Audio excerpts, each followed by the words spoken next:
Thank you. Thank you very much for that introduction. Thanks for having me. I'm really happy to be here. What I'm going to talk about today is the culmination of an interdisciplinary research project that's been going on since 2018, really, between myself and James Grady, as well as other players, which I'll get into a little bit later. But I want to go back to the very beginning of what inspired this, and that's why I have this slide of Robert Edmond Jones. Robert Edmond Jones was a rather famous and prolific theater designer slash director. They didn't really have directors back then, but he was particularly interested in technology and the way that emerging technologies of his time were going to alter or change the way that we tell stories or the way that we perceive them. One particularly salient example that grabbed my attention was his observation about cinema and photography. He said that as soon as photographs began to move, they fundamentally changed the way that we think of that technology in a way that you probably don't expect. He said that when photography was just photography in its infancy, it was merely a document of our external reality. But when those photographs began to move, something interesting happened. It shifted, and they became a document of our internal reality, of our subjective experience, our hopes, our dreams, our motivations, things like that. He was theorizing that there was going to come what he called in a series of lectures at Harvard in, I think it was 1939, he called it the theater of the future, which I thought was particularly catchy. I wanted to experiment with emerging technologies in the theater in ways that he could never have foresaw.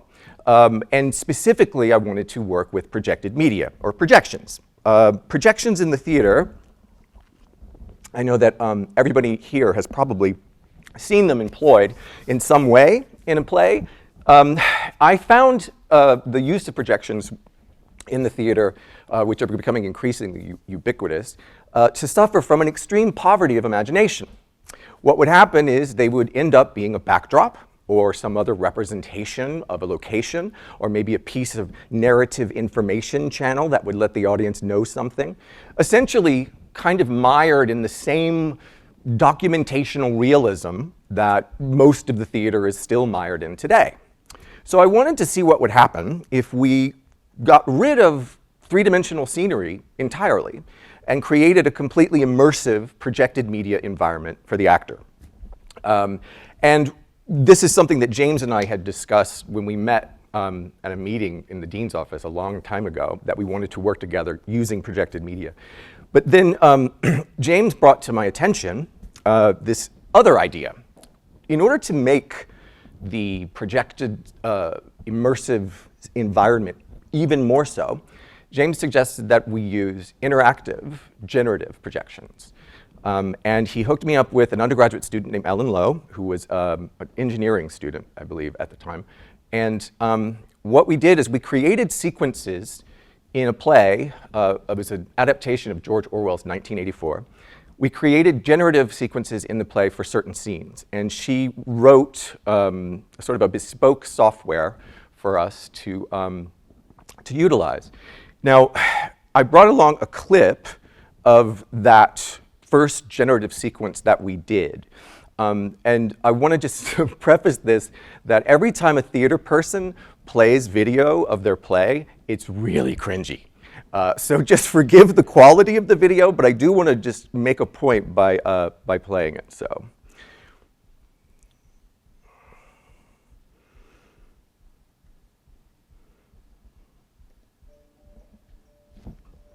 So here in this sequence, what we're seeing now at this point is just conventional projection technology. And the actors are sort of doing a scene transition into what will be the generative sequence. And the sound that you might be hearing is cell phone ringtones made into music. The production of 1984, Big Brother was on a smartphone. That was the kind of the idea. So this was the generative sequence that Ellen developed with us in concert with the actors. these bubbles, these blobs, you can't really see it too well in the video, but there's data in there, like information. And the actors are throwing these images around the room, and the sort of boss person, O'Brien, back there, is manipulating them as well. This whole sequence is about, I don't know, maybe a minute and 30 seconds. But it took us 4.5 weeks to do. And the problem with it, which I didn't foresee when we started working with Ellen, was that in order to change the generative graphics, you have to go back into the code. You have to change the algorithm. And in rehearsal, in the theater rehearsal anyway, what that means is it became very difficult to do the iterative work of rehearsal, because every time we wanted to change the way the image behaved or looked, Ellen had to go back into the code, and it just took enormous amounts of time. So I thought, wouldn't it be great if we had some kind of software tool that would allow us to alter the parameters of the visual images, change the values in real time as we are watching the actors do their work. And wouldn't it be even better if we could do this without the necessity of knowing how to code, so that a theatrical designer could, in fact, design generative images for the theater and use them in performance with all of its necessary precision in a way that Ellen was doing, but without having to get under the hood and create different code or write new code. So this is how we came up with Random Actor. Random Actor was an idea that was birthed by necessity. We wanted to be able to utilize this technology in a way that would hopefully get us closer to that theater of the future that Wilson was talking about. So what we started to do, I approached James, and we went through Spark, the practicum for which James is the creative director, and through a series of teams and iterations, we attempted to build a prototype, and to varying degrees of success. But it came to a point where we decided we really needed to get somebody in here to help build it out and employ it in a show to sort of prove that this concept could work. So we started looking around for a software developer to help us do this. And then we found one in a man named Paolo Scopola. Paolo Scopola is a pretty renowned software sort of creative coder, interactive media artist, musician, visual artist. And through a partnership with the Shipley Center for Digital Learning and Innovation, which gave us a pretty generous grant to bring Paolo over for a semester, he did a residency with us. And while he was working with students and working with James, he was the whole time building this software tool that eventually we employed in a production in the spring of last year called Exit the King. Exit the King is a play by Eugene Ionesco. It's a French farce. Well, I shouldn't say French farce. I should say French absurd play. And basically the premise of this play is that the king is dying, and he dies over a period of 90 minutes. And the room that he's in, the theater itself, becomes a reflection of his consciousness. So we thought, oh, well, this would be a pretty good opportunity to employ this new design tool so that we could have the interior life of the king sort of psychologize the environment itself. That was the goal. So that's what we did. When we finally rolled it out, it was a very, very good, clean working prototype that we really, really liked a lot in rehearsal. We got a lot of great stuff out of it. But it's still not done. We want to continue to build Random Actor. We have plans for it.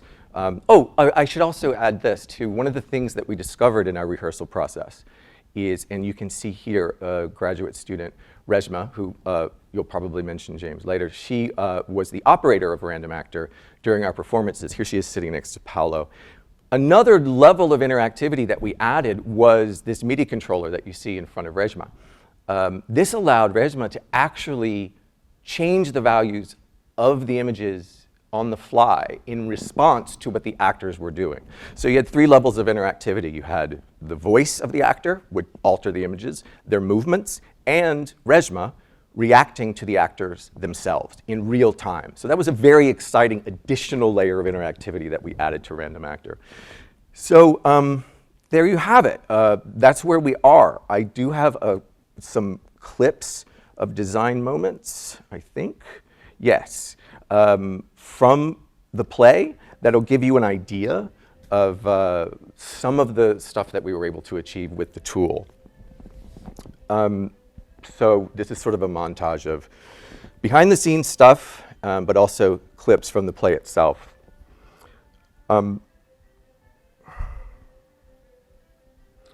of the things that I'm particularly interested in doing in our next iteration of Random Actor is experimenting with ways to make it much more of an immersive experience for everyone, not just the actors, but the audiences themselves.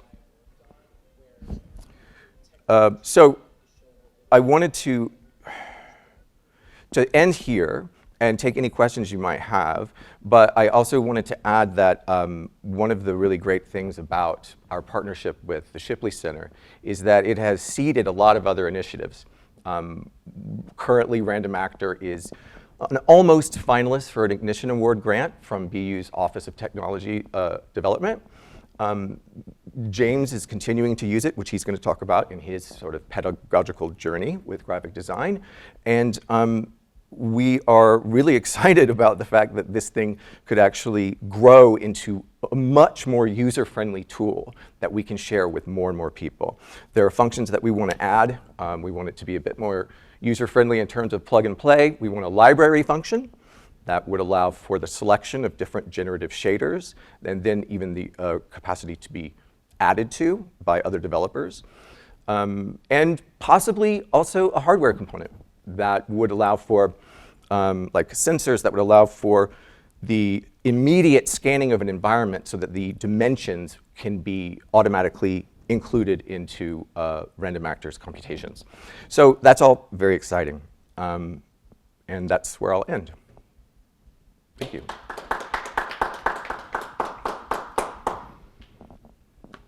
Questions? Yes?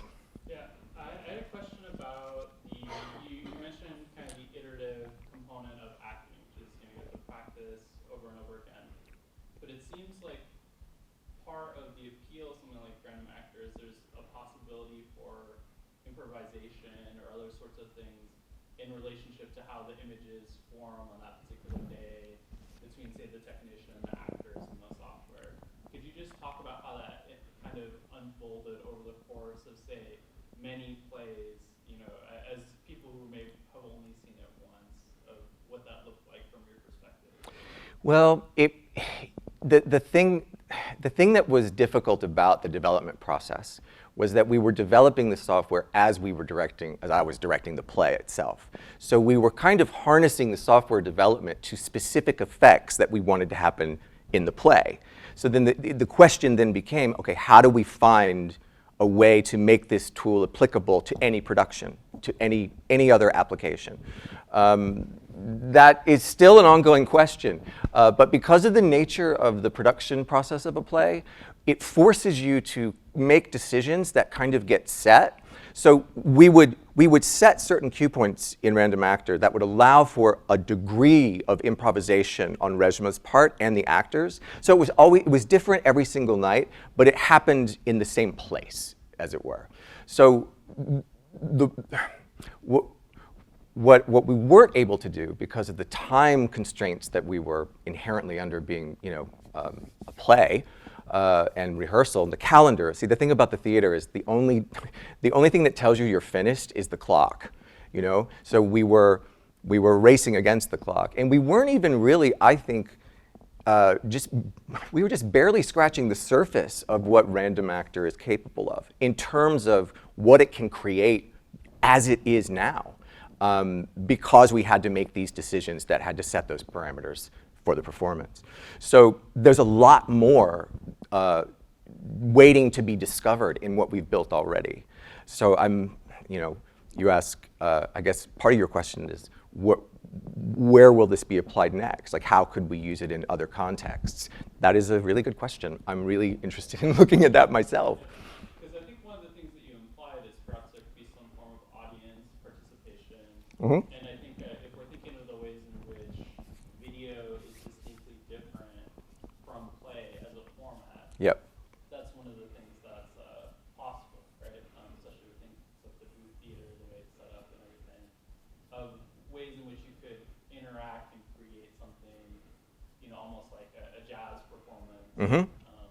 But that's also incredibly, I think, challenging both for the actors to be able to react with that. But at least personally, I think I see the differences between the hyper-interactive media that we have today in which you can interact with someone directly in real time versus the kind of very produced sort of aesthetic. And I guess those are two kind of distinct.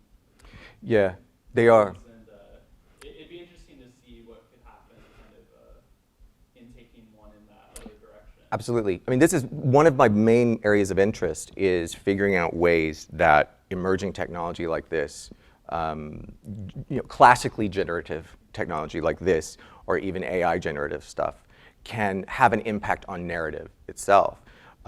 Narrative comes with a lot of demands with it. There has to be a certain level of precision. There's a kind of inherent structural element to it that has to be sort of paid attention to. So how do we harness the power of these technologies that are, they're essentially combining the time-tested compositional rules of three-dimensional space with the fluidity of lighting design, and adding to that inputs from the performer, from even the audience, from whatever data set you want to use as an input. How do you harness all of that into the precise demands of a narrative?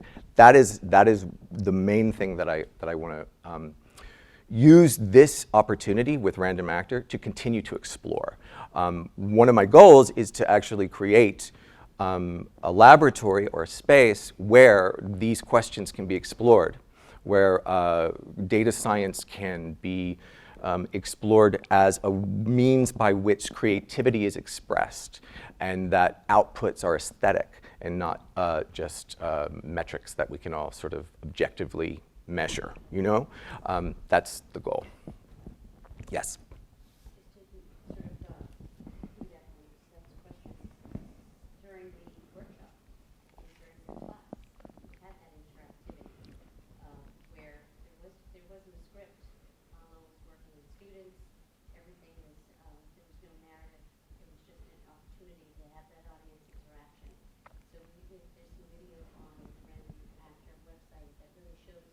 Not only the exit the king and the structure of a play, but the interaction in a workshop space I found to be really an energizing experience in both settings.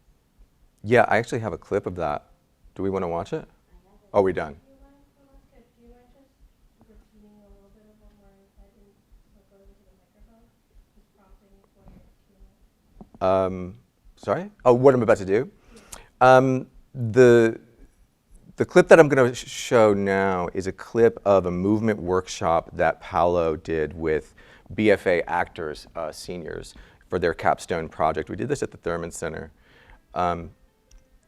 And it uses the technology, the constitutive technologies that went into Random Actor for the production of the play.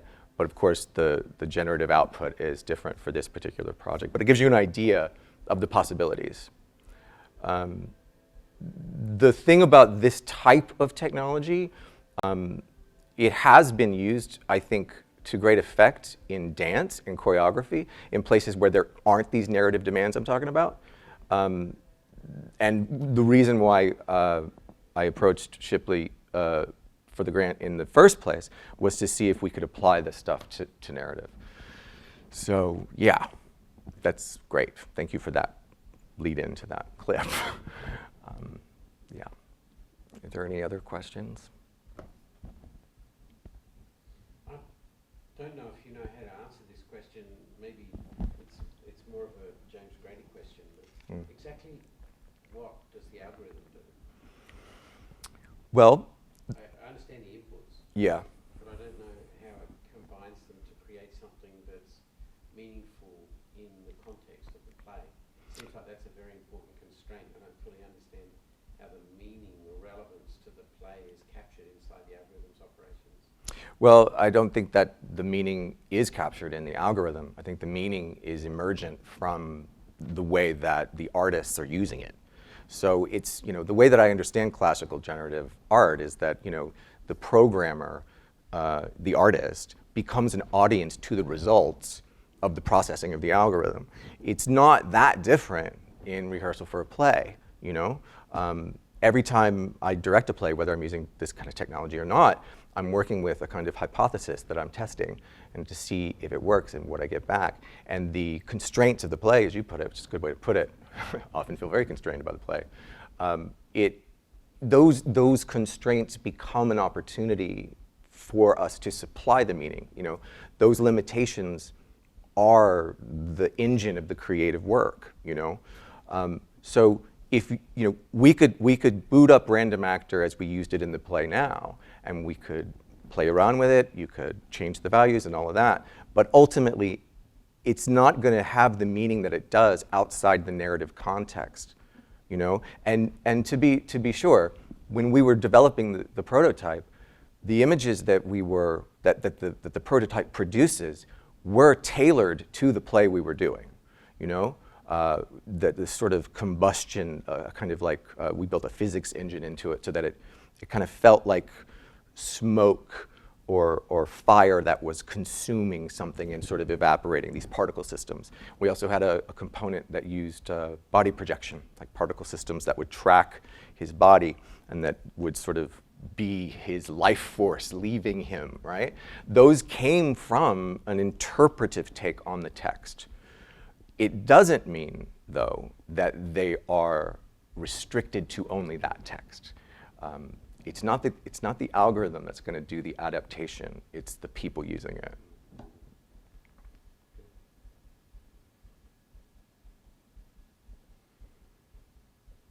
This is fun. I think we're there, man. Okay. Thank you.